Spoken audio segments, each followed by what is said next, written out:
கோவை குறிச்சி பகுதியில் மாநகராட்சியின் பாதாள சாக்கடை திட்டம் அமல்படுத்தப்பட்டதற்கு குறிச்சி பகுதி மக்கள் மாநகராட்சி நிர்வாகத்திற்கு நன்றி தெரிவித்துள்ளனர். கோவை மாவட்டம் சுந்தராபுரம் பகுதியில் வெளியேறும் கழிவுநீர் குறிச்சி வெங்கடாச்சலபதி நகரில் சென்று திருமறை நகர் வழியாக ராஜவாய்க்காலை அடைந்து ஆற்றில் கலக்கும். இத்தகைய வழிபாதை சிதம்பரம் என்பவரது வீட்டு வழியாக பல வருடங்களாக சென்று வந்தது. இது சம்பந்தமாக சிதம்பரம் மட்டுமின்றி அப்பகுதி பொதுமக்களும் மாநகராட்சி நிர்வாகத்திடம் முறையிட்டு வந்தனர். இதனைத் தொடர்ந்து மாநகராட்சி நிர்வாகம் இவர்களின் கோரிக்கையை ஏற்று இந்த பகுதிகள் உடனடியாக சாக்கடை கால்வாயை ஏற்படுத்தி சாக்கடை நீரை முறையாக அப்புறப்படுத்த நடவடிக்கை எடுத்துள்ளது. இதனால் சாக்கடை நீர் தனிநபர் வீட்டு வழியாக செல்லாமல் கால்வாய் வழியாக வெளியேறும்.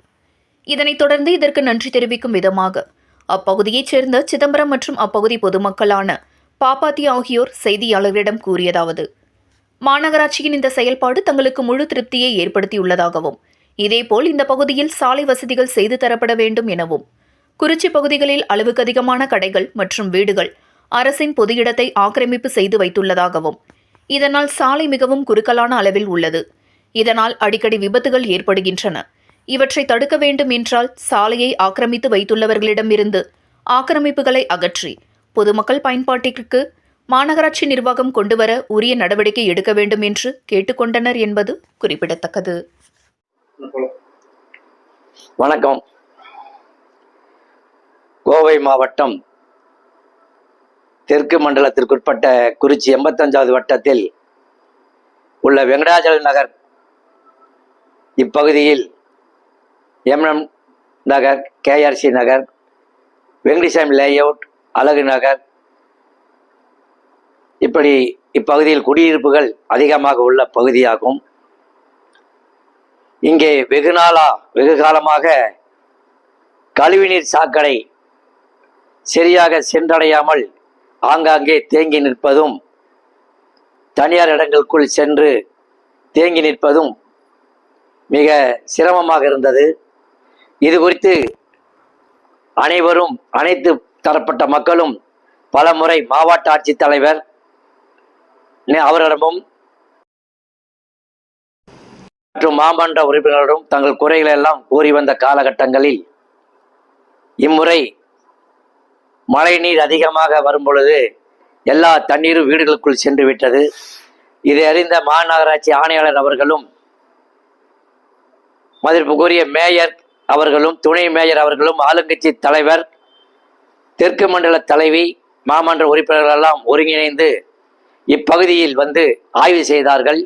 அதற்கு பிறகு தனியார் இடங்களில் செல்கின்ற கழிவுநீர் சாக்கடையை உடனடியாக வேறு பாதையின் வழியாக கொண்டு சென்றால் யாருக்கு எந்தவித பாதிப்பும் ஏற்படாது என கருதி உத்தரவு பிறப்பித்த சூழ்நிலையில் டெண்டர் போட்டு முறையாக மாநகராட்சி அதிகாரிகளும் அலுவலர்களும் இந்த பணியை சிறப்பாக செய்து சாக்கடை கால்வாய் அமைத்திருக்கிறார்கள். அவர்களுக்கு முதல் உங்களுடைய பொதுமக்கள் சார்பாக நன்றி கலந்த வணக்கம். அதே சமயத்தில் சட்ட ஒழுங்கு சீரும் சிறப்போடு போத்தனூர், சுந்தராபுரம் போன்ற பகுதிகளில் காவல்துறை மிக சிறப்பாக செயல்பட்டு வருவதை கண்டூர நாம் பார்க்கின்றோம்.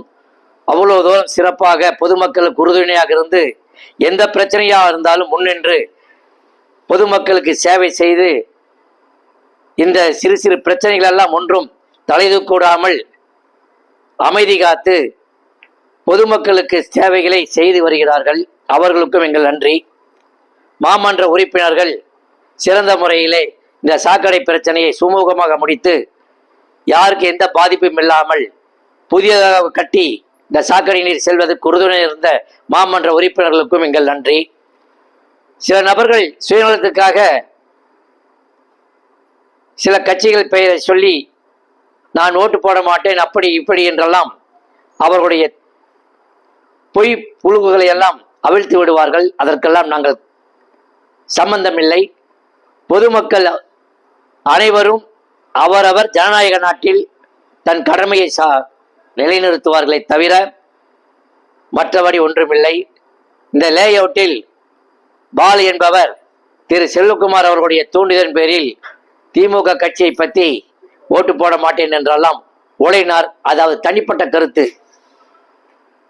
நாங்கள் அவர்களுக்கும் எங்களுக்கும் இந்த லேஅவுட்டுக்கும் எந்தவித சம்பந்தமும் கிடையாது. அது அவர் தனிப்பட்ட கருத்தை தவிர பொது கருத்து அல்ல. எனவே பொதுமக்கள் சார்பாக மீண்டும் ஒரு முறை இங்கே சாக்கடை கால்வாய் கட்டி கொடுத்த மாநகராட்சி அதிகாரிகளுக்கும் ஊழியர்களுக்கும் சுகாதார பணியாளர்களுக்கும் காவல்துறை நண்பர்களுக்கும் மாமன்ற உறுப்பினர்களுக்கும் மீண்டும் ஒரு முறை பொதுமக்கள் சார்பாக நாங்கள் நன்றி கலந்த வணக்கத்தை நான் தெரிவித்துக் கொள்கிறேன். நன்றி, வணக்கம்.